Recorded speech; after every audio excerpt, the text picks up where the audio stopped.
कल यानी 15 फरवरी को भारतीय जनता पार्टी के राष्ट्रीय पदाधिकारियों की बैठक कलकत्ता में होगी। पार्टी के सभी वरिष्ठ नेता और सभी पदाधिकारी इसमें उपस्थित रहेंगे।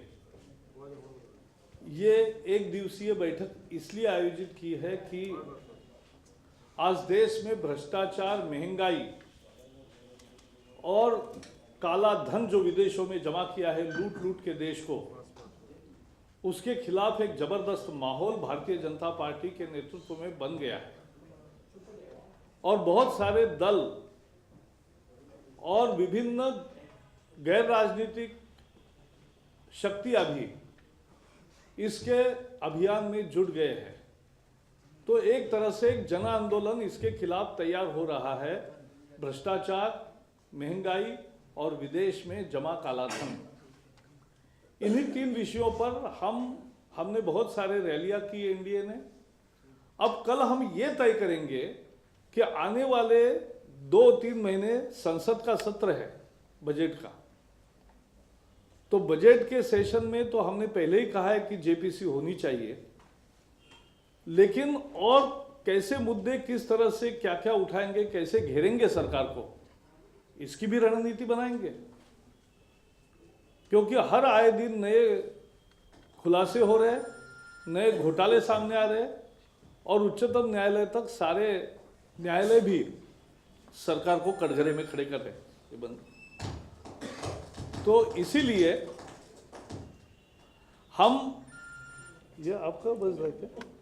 किसका बज रहा है? कहा दो, उसको बंद नहीं करने आ रहा है। तो ये जो जन आंदोलन में तब्दील हुआ है, उस जन आंदोलन को गांव-गांव तक ले जाए और करोड़ों लोगों की आवाज बने। एक 74 जैसे आंदोलन की रूपरेखा कल के बैठक में तय होगी। मैं याद दिलाना चाहूंगा कि 74 में भी यही 2 मुद्दे थे, महंगाई और भ्रष्टाचार।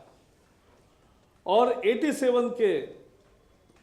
87 और 89 तक जो आंदोलन चला उसके भी 2 मुद्दे यही थे, भ्रष्टाचार और महंगाई।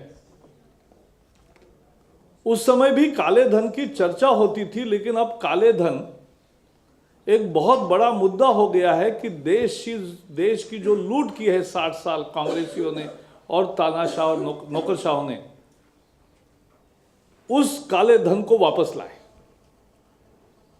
मैं सवाल पूछना चाहता हूं कि सरकार हसन अली को गिरफ्तार तुरंत क्यों नहीं करती? क्या सरकार के पास कानून नहीं है? जिसके एक खाते में 36,000 करोड़ का पता चले और 3 साल वो घूमता रहे, राजनीतिक बातें करता रहे। मुंबई में होने वाले बहुत सारे डील्स और मुंबई में जो राजनीतिक उठापटक मंत्रिमंडल के राडिया टेप जैसे हुए, वैसे हसन अली टेप भी है। एक टेप पहले ही उजागर हो चुका है और हम, अगर सरकार नहीं एक्शन करती तो हम दिखाएंगे कि क्या क्या है, वीडियो क्लिप्स भी है। यानी वो भी एक डील मेकर की तरह भूमिका कर रहे हैं आज, उनको पूरा संरक्षण प्राप्त है। तो हसन अली को सरकार गिरफ्तार क्यों नहीं करती? सरकार के पास क्या कानून नहीं है? कल एक मुझे जज मिले थे, हवाई अड्डे पर हम एक ही सफर में आ रहे थे। बहुत माने हुए उच्चतम न्यायालय के जज हैं। उन्होंने कहा 10 रुपए की चोरी में 3 साल की सजा दे रहे हम, लेकिन 36,000 करोड़ का पता लगने पर भी 3 साल सरकार चुप बैठती है और उसको गिरफ्तारी भी नहीं होती। ये कितना दुर्भाग्य है। न्यायालयों के मन में भी ये सवाल उठता है, लेकिन सरकार कोई कार्रवाई नहीं कर रही है।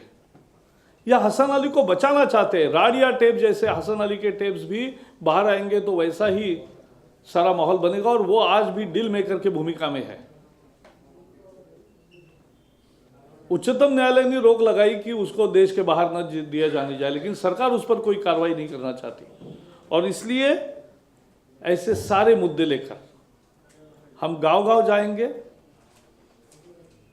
तहसील जिला, कैसे आंदोलन होगा आने वाले 3 महीने में, इस विषय को, तीनों विषयों को लेकर हम पूरा जन आंदोलन में, जैसे मैंने कहा 74 के जैसा आंदोलन, 87 जैसा आंदोलन, देश भर में एक वो माहौल कायम हो गया है, उसको और तेजी से आगे बढ़ाएंगे हम, और उसकी रूपरेखा कल के बैठक में तैयार होगी। हमारे महासचिव आनंद कुमार जी के नेतृत्व में एक समिति बनी है, प्रोग्राम कमेटी। उस प्रोग्राम कमेटी ने बहुत सारे सुझाव तैयार किए हैं, आंदोलन कैसे देशव्यापी बनाया जाए, उस पर कल चर्चा भी होगी और निर्णय भी होंगे। लेकिन एक निश्चित है कि भारतीय जनता पार्टी हर हालत में भ्रष्टाचार, महंगाई और काला धन की वापसी, इन 3 मुद्दों को लेकर बिल्कुल अपने आंदोलन को और तेज करेगी और इसके निर्णय कल होंगे। इसलिए कल की बैठक महत्वपूर्ण है।